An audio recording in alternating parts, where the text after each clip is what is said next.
Yes, indeed, YouTube. It is your guy, 74 Midwest Bass. And as you can see, we are back with what could possibly be the best budget amp under $20.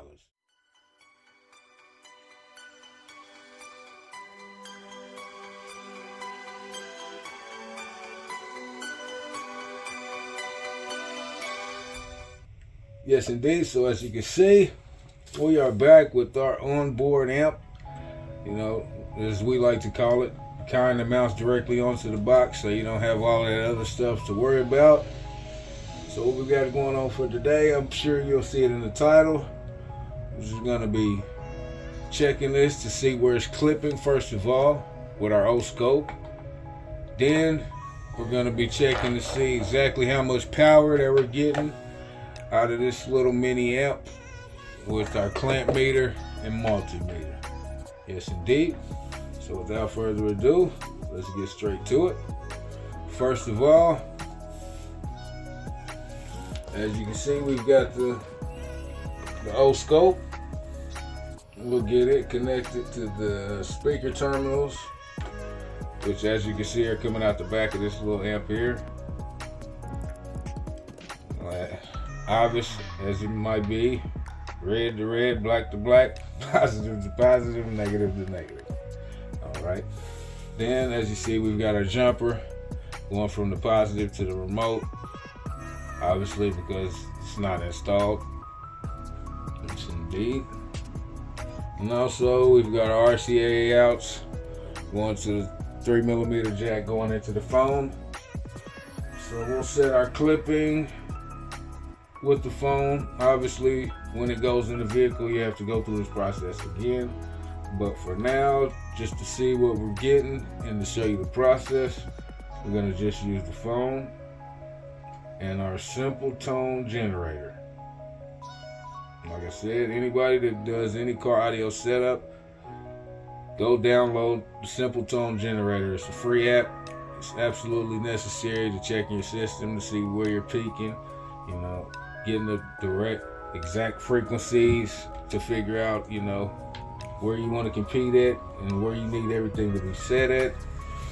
Yes, indeed. Like I said, it's free. Go download it. App Store. You'll be good to go. So like I said, we've got this amp not on bass. We've got it on full range now. We'll start there, seeing as though this is a full range speaker. This is the sound of India 10-inch subwoofer. For anybody that doesn't know or haven't seen it, go check that out on the previous videos. Okay. So like I said, since we've got it on full, we'll run our tone at 200 hertz. Somewhere in that range. Get the volume up on the phone. Alright. I said it's on full, so that low pass filter should be bypassed. We'll turn our gain all the way down. I said we've got our O-scope connected. Power on the amp with the jumper to the remote.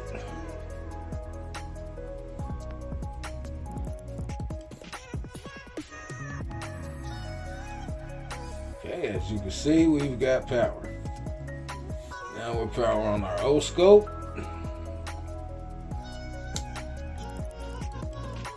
See, let it run through the boot up functions. Okay, as you can see, we've got our line. So we're at 200 hertz. We're gonna start the track and watch our O-scope. Okay, so as you can see, it's literally getting nothing. So as we turn it up, you can see the signal starts to appear.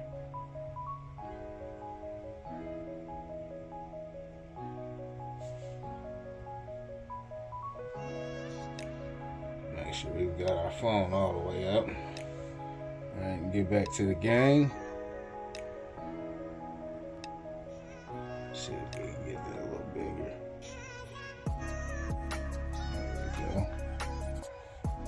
to the gain. Alright.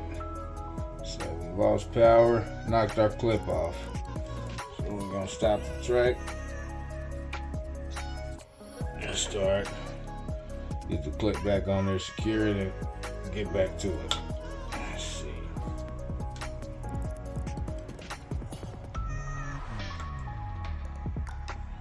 Alright. That's it. Back to play.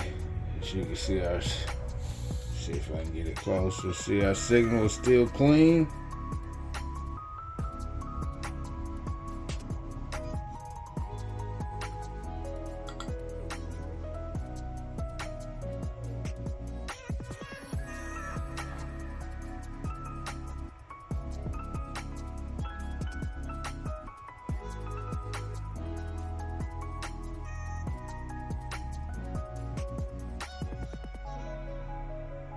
And there we got a slight clip. Right, clean it back up. Let's see.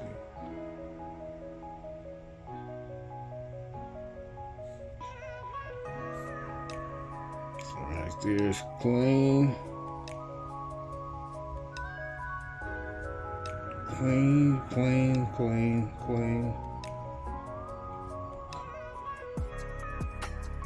And that's a slight clip right there. Go back to right there where it's clean, and as you can see, the gain has been set to clipping. So not to clipping, right below clipping, so the gain is set clean. With everything set up as it is, the phone hooked there, it's set clean right there with the gain right about straight up and down in the middle. So now we know, as long as we don't touch that, or we don't change the input source or anything like that, it'll always have a clean signal. Okay? So, let's see, we'll stop the track, the 200 hertz track. And we no longer need the oscilloscope. Our signal is set clean. So we'll get it out the way.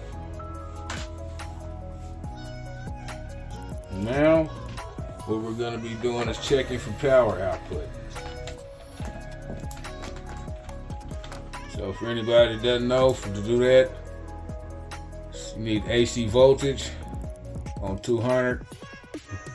Absolutely positive we won't get more than 200 volts out of this little amp. So 200 will be more than enough. Simple as it is. Red to positive, black to negative. So, like I said, real simple. Get that connected.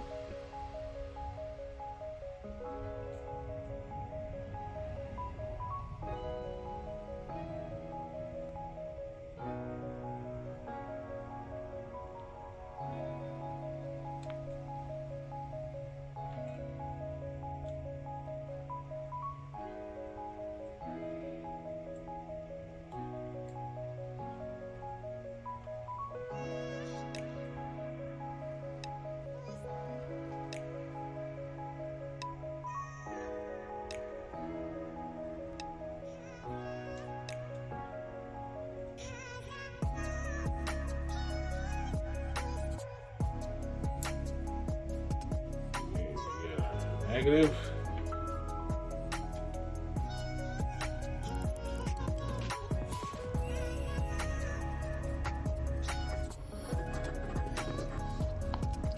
Yes, indeed. So now we've got our clamp meter and our multimeter hooked up so we can see what the clamp power is. As I said, it still is in full range. So we're going to start at 200 hertz. See how much power we get. So like I said, to get the power output, multiply those two numbers. To get the ohm rise, you divide those two numbers. Without any further ado, put your guesses in the comments now. Let's get it.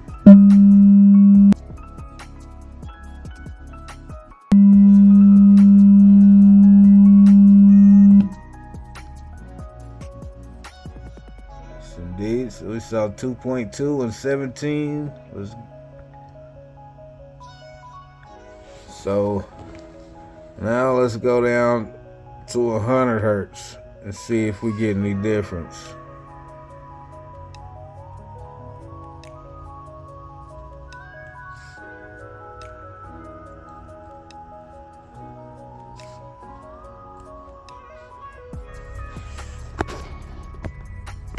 All right, 100 hertz. Let's get it.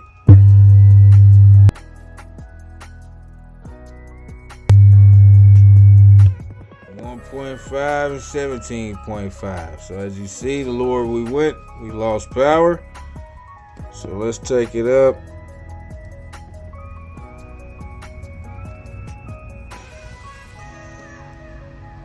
Let's go back. Take it up to, let's see, let's do 350 hertz.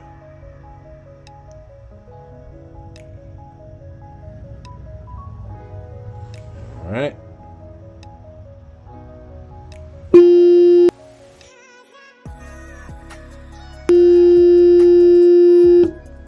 .1, 17.2. So yes, indeed. Those are the power ranges that we got. You really don't want to do 40 hertz. So like I said, I don't think this sub will take it. But we'll hit it real quick and see what we get. 40 hertz. Let's get it.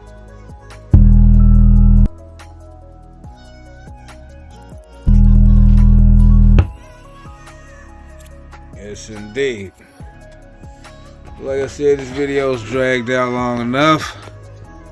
We'll get back with you guys on a later video and see if we can get a demo of this and update you on our new plans for this box, because a few things have changed. Yes, indeed. But for now, YouTube, it is your guy, 74 Midwest Bass. We out of there, man.